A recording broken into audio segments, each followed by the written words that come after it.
নিশা আর সোমা ছিল দুই বান্ধবী। তারা দুজনে ছোটবেলা থেকে একসাথে বড় হয়েছে। তাদের মধ্যে কখনোই ঝগড়া হতো না। এই দেখে তাদের বাকি বান্ধবীরাও তাদের খুব হিংসে করত। এমনই একদিনে, কিরে, তোরা দুজনে এখানে বসে কি করছিস? কিছু না রিঙ্কি, এমনিই বসে আছি। কেন, কিছু কি বলবি? কি আর বলবো, তোদের কাছে তো আসাই যায় না। তোরা এমনভাবে গল্প করিস যেন তোরা স্বামী স্ত্রী। তুই কি এই নিয়ে মজা করতে এসেছিস নাকি অন্য কিছু বলবি? না, এমনিই আসলাম। আচ্ছা, আমি তো তোদের ক্লাসমেট, তোরা তো আমার সাথেও গল্প করতে পারিস। হ্যাঁ, অবশ্যই পারি, কিন্তু তোরা তো কেউ আমাদের সাথে কথা বলিস না। সবসময় আমাদেরকে নিয়ে উল্টোপাল্টা কথা বলিস। ঠিক আছে বাবা, ঠিক আছে, আর আমরা কেউ তোদেরকে নিয়ে মজা করব না। এবার খুশি তো? এভাবেই তারা তিনজন মিলে গল্প করতে থাকে। কিছুক্ষণ পর নিশা আর সোমা সেখান থেকে বাড়ি চলে যায়। কিরে নিশা, তোর আসতে এত সময় লাগলো কেন? তোর জন্য সে কখন থেকে ভাত বেড়ে বসে আছি। আসলে মা, আজকে আমি আমার বান্ধবীদের সাথে একটু বেশি গল্প করছিলাম, তাই একটু দেরি হয়ে গেছে। ঠিক আছে, এবার ঘরে গিয়ে ফ্রেশ হয়ে আয়। সকালে তো কিছু না খেয়েই বাড়ি থেকে বেরিয়েছিস, নিশ্চয়ই খুব খিদে পেয়েছে। হ্যাঁ মা, আমার খুব খিদে পেয়েছে। কলেজে অনেক কিছু খেয়েছি, কিন্তু ওগুলো খেলে কি আর পেট ভরে? আমি এক্ষুনি ফ্রেশ হয়ে আসছি, তুমি তাড়াতাড়ি খাবার রেডি করো। এরপর নিশা ঘরে গিয়ে ফ্রেশ হয়ে আসে, খাবার খায় আর বলে, আজকের এই মুরগির মাংসটা খেতে অসম্ভব ভালো হয়েছে। কি যে ভালো লাগছে খেতে মা, তোমাকে বোঝাতে পারবো না। ভালো হয়েছে তো পেট ভরে খা, আর একটু মাংস দেব? না মা, আমার আর লাগবে না। তুমি বরং একটা কাজ করো, একটা বাটিতে সোমার জন্য মাংস দিয়ে দাও। ও তো তোমার রান্না খুব ভালো খায়। তোকে বলতে হবে না, আমি জানি তুই এই কথা বলবি, তাই আগে থেকেই সোমার জন্য বাটিতে তুলে রেখেছি। তুই খাওয়া শেষ করে ওকে দিয়াই গিয়ে যা। ও মা, তুমি কেন এত ভালো গো? কি করে তুমি বুঝে যাও যে আমি কি চাই? সন্তানদের মনের কথা মারা এমনিই বুঝে যায়, মুখে বলতে লাগে না। নে নে, তাড়াতাড়ি খেয়ে নে, না হলে কিন্তু সোমাকে মাংস দিতে দেরি হয়ে যাবে। এই শুনে নিশা তাড়াতাড়ি খাওয়া শেষ করে আর মায়ের দেওয়া মাংস নিয়ে সোমাদের বাড়ি যায়। এদের দুজনের ভবিষ্যতে যে কি আছে তা স্বয়ং ঈশ্বরই জানে।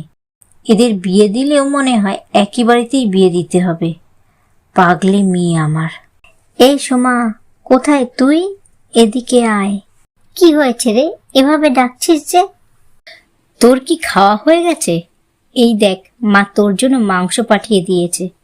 আজকে না মার মাংস রান্নাটা খুব ভালো হয়েছে। হ্যাঁ রে, খাওয়া হয়ে গেছে।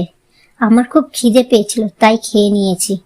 তুই মাংসটা না রেখে যা, আমি রাতে খাবো। কাকিমার হাতের রান্না আমি একদম মিস করতে চাই না। এরপর আসা বাটিটা সীমাকে দিয়ে দেয়।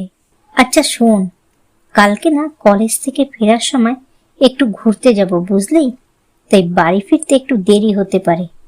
তুই কিন্তু কাকিমাকে বলে রাখিস, না হলে কাকিমা আবার চিন্তা করবে। ঠিক আছে, তা না হয় বলবো, কিন্তু কোথায় যাবি সেটা তো বল। তুই এখন জেনে কি করবি? কাল গেলেই তো দেখতে পারবি। এখন আমি আসি, বুঝলি? বাড়িতে গিয়ে আবার পড়তে বসতে হবে। এই বলে নিশা বাড়ি চলে যায়। পরের দিন কলেজ শেষ হওয়ার পর তারা একটি পার্কে ঘুরতে যায়। কিরে, বললি না তো তোর এখানে কেমন লাগছে? ভালোই লাগছে, কিন্তু তুই যে আমাকে এখানে নিয়ে আসবি সেটা কিন্তু আমি বুঝতে পারিনি। আমি বুঝতে দিলে তো তুই বুঝবি। আমি চাই আমার বান্ধবীর সব ইচ্ছে পূরণ হোক, সেটা ছোট হোক কিংবা বড়। তুই একদিন আমাকে বলেছিলি না যে তুই এই পার্কে আসতে চাস? এভাবেই তারা গল্প করতে থাকে আর কিছুক্ষণ পর আবার তারা বাড়ি ফিরে যায়। একদিন নিশার মা নিশাকে বলে, মা, তোর সাথে আমার কিছু কথা আছে। হ্যাঁ মা, বলো না, এভাবে বলছো কেন? তুই আগে বল, আমার কথা রাখবি, তবেই আমি বলবো। আরে মা, ঠিক আছে, কথা দিলাম, আমি তোমার কথা রাখবো। এবার তো বলো। শোন, আমার এক পরিচিতের ছেলে তোকে পছন্দ করেছে। পাত্রের বাবা মাও তোকে দেখেছে, তাদেরও তোকে পছন্দ, আর তোরও বিয়ের বয়স হয়েছে। তাই আমি ভাবছি ওই ছেলেটার সাথেই তোর বিয়ে দেব, যদি তোর কোনো আপত্তি না থাকে তবে। আর ছেলেটা ভালো চাকরিও করে। কিন্তু মা, এত তাড়াতাড়ি আমি বিয়ে করব না। আমি চাকরি করতে চাই। আর তাদের তো পছন্দ করলে হবে না, আমারও তো তাদের পছন্দ করতে হবে। তুই যদি বিয়ের পর চাকরি করতে চাস তাহলে করবি, ওদের কোনো আপত্তি নেই। আর রইল বাকি ছেলের কথা, ওকে আমি চিনি, ও খুব ভালো ছেলে। আরে আমি তোর মা, আমার উপর একটু ভরসা রাখ। তুমি যে কি বলো না মা, তোমার যেটা ইচ্ছে তুমি তাই করো, কিন্তু আমার বিয়ে আগে পর্যন্ত আমার কাছে সোমাকে এনে দাও। আমি ওর সাথে আরো বেশি সময় কাটাতে চাই। ঠিক আছে, আমি সোমার মার সাথে কথা বলে আমি সোমাকে আমাদের বাড়িতে আনার ব্যবস্থা করছি। এরপর নিশার মা সোনার মার সাথে ফোনে কথা বলে সোমাকে তাদের বাড়িতে নিয়ে আসে। এরপর নিশা আর সোমা নানা রকম গল্প করে তাদের সময় কাটাতে থাকে। এভাবে আরও কেটে যায় কিছুদিন। এরপর নিশা আর শুভমের বিয়ে হয়ে যায়, আর নিশা শ্বশুরবাড়িতে গিয়েও ভালো সময় কাটাতে থাকে। আর নিশা কাজের ফাঁকে ফাঁকে সোমার সাথে ফোনে কথা বলতো। এমনই একদিন, এ কি নিশা, তুমি রান্নাঘরে এসেছো কেন? তোমার না রান্না করতে গিয়ে কালকে হাত পুড়ে গেছে? সেটা তো এখনো সারেনি, তুমি রান্নাঘর থেকে এক্ষুনি যাও। না মা, খুব একটা ব্যথা নেই, কালকে ব্যথার ওষুধ খেয়েছি আর মলমও লাগিয়েছি, তাতে অনেকটাই কমে গেছে। এখন আমি রান্না করতে পারবো, আমার কোনো অসুবিধা হবে না। তুমি রান্না করতে পারলেই কি তোমাকে রান্না করতে দেবো আমি? আর আমি থাকতে তুমি কেনই বা রান্না করবে বলো? ঠিক আছে মা, তুমি যা বলছো তাই হবে, কিন্তু কাল থেকে আমিই রান্না করব, আর তুমি আরাম করবে, কেমন? ঠিক আছে, সে কাল দেখা যাবে খন। তুমি এখন যাও তো, আর যদি কিছু লাগে তাহলে বলো। এরপর নিশা রান্নাঘর থেকে চলে যায়। একদিন শুভমকে নিশা বলে, শোনো না, আমার না খুব মায়ের কাছে যেতে ইচ্ছে করছে, তুমি কি আমাকে একটু মায়ের কাছে নিয়ে যেতে পারবে? হ্যাঁ নিয়ে যাব, কেন নিয়ে যাব না, কিন্তু আজ না, কাল সকালে নিয়ে যাব, প্লিজ কিছু মনে করো না। ঠিক আছে, কোনো প্রবলেম নেই, কালকেই বরং নিয়ে যেও। পরের দিন সকালে নিশা তার শাশুড়িকে বলে তার মায়ের বাড়ি যায়। নিশাকে দেখে নিশার মাও খুব খুশি হয়, তাই সে তার মেয়ে ও জামাইয়ের জন্যে ভালো মন্দ রান্না করে। মা, আপনি আজকে অনেক রকমের রান্না করেছেন, আর খাবারগুলো খেতেও খুব ভালো হয়েছে, ধন্যবাদ আপনাকে। না বাবা, ধন্যবাদ দিতে হবে না, তুমি পেট ভরে খাও। এরপর নিশার বাড়িতে সোমা আসে। কি রে নিশা, কেমন আছিস? তুই সে কখন এসেছিস, একবারও তো আমাকে বললি না। না রে সোমা, আমি এক্ষুনি যাচ্ছিলাম তোদের বাড়িতে। আসলে শুভম এসেছে তো, ওকে একটু সময় দিতে গিয়েই আমার দেরি হয়ে গেল। প্লিজ কিছু মনে করিস না। ঠিক আছে বাবা, কিছু মনে করিনি, আমি এমনিই বললাম। তা তোর নতুন সংসার কেমন চলছে শুনি? আর তোর শাশুড়িই বা কেমন? আমার নতুন সংসার ভালোই চলছে, আর জানিস আমার শাশুড়ি একদম আমার মায়ের মতো, আমাকে খুব ভালোবাসে। তাহলে তো খুব ভালো। আর তোর স্বামীই বা কেমন?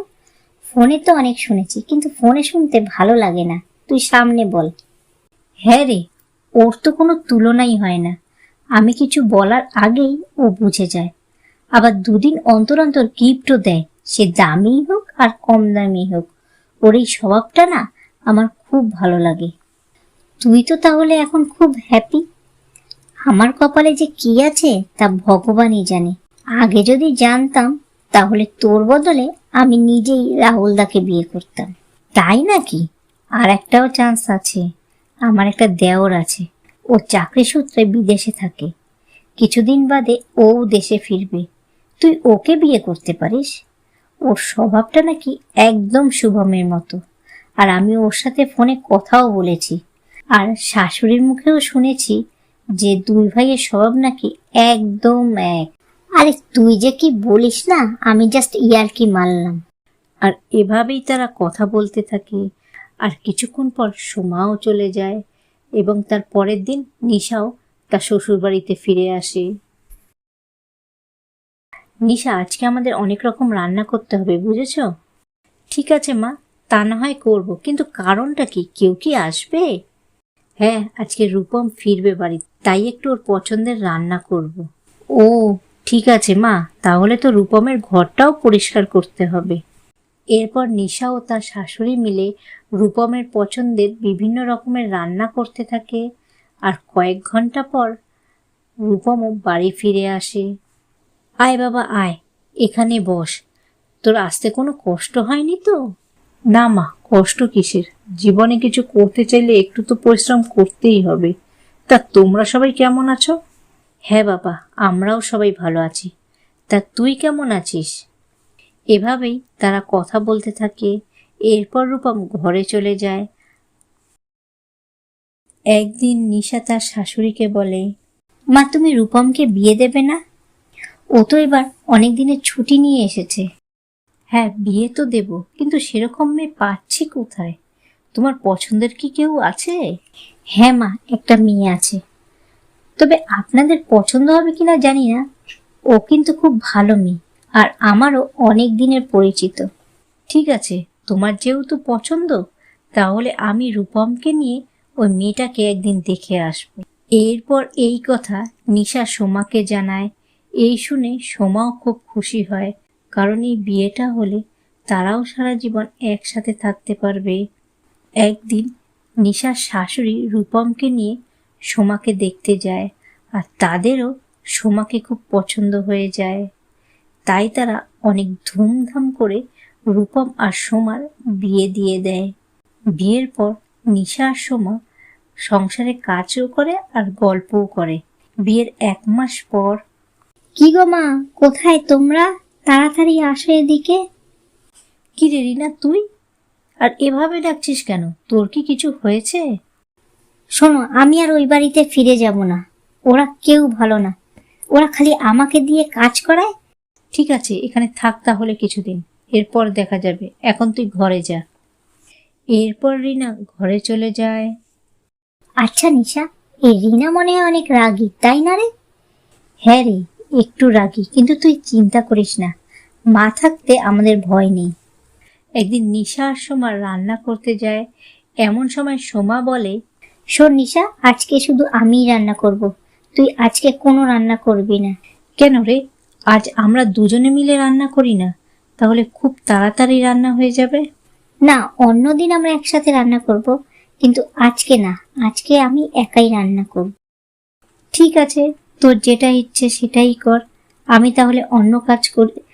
এরপর নিশা রান্নাঘর থেকে চলে যায়।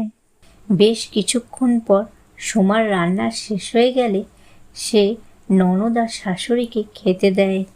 এ কি ছোট বৌমা, তরকারিতে এত লবণ দিয়েছো কেন? খাওয়াই যাচ্ছে না। দুজনে গল্প করবে, মজা করবে, ঠিক আছে, কিন্তু কাজের সময় মন দিয়ে তো কাজ করবে।